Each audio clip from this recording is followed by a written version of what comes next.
एक बार की बात है, सीतापुरी गांव में जीर्णधन नाम का एक बनिया रहता था।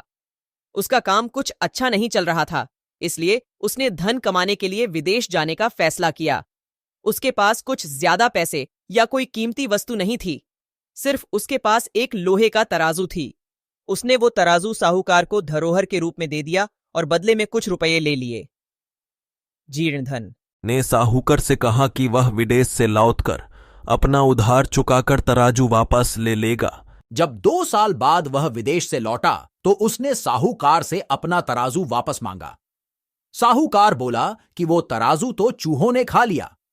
जीर्णधन समझ गया कि साहूकार की नीयत खराब हो गई है और वह तराजू वापस करना नहीं चाहता। तभी जीर्णधन के दिमाग में एक चाल सूझी।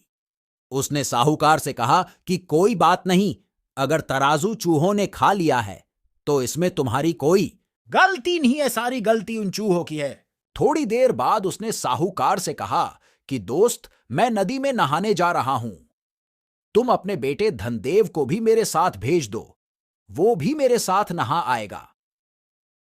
साहूकार जीर्णधन के व्यवहार से बहुत खुश था, इसलिए उसने जीर्णधन को सज्जन पुरुष जानकर अपने बेटे को उसके साथ नहाने के लिए नदी पर भेज दिया। जीर्णधन ने साहूकार के बेटे को नदी से कुछ दूर ले जाकर एक गुफा में बंद कर दिया। उसने गुफा के दरवाजे पर बद्धा सा पत्थर रख दिया, जिससे साहूकार का बेटा बचकर भाग ना पाए। साहूकार के बेटे को गुफा में बंद करके जीर्णधन वापस साहूकार के घर आ गया। उसे अकेला देखकर साहूकार ने पूछा कि मेरा बेटा कहां है?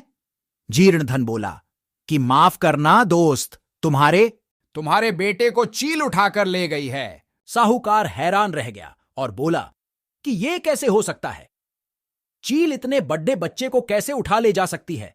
जीर्णधन बोला, जैसे चूहे लोहे के तराजू को खा सकते हैं, वैसे ही चील भी बच्चे को उठाकर ले जा सकती है।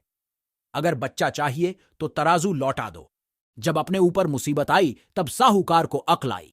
उसने जीर्णधन का तराजू वापस कर दिया और जीर्णधन ने साहूकार के बेटे को आजाद कर दिया। कहानी की सीख, जो जैसा व्यवहार करता है उसके साथ वैसा व्यवहार करो, ताकि उसे अपने गलती का एहसास हो जाए।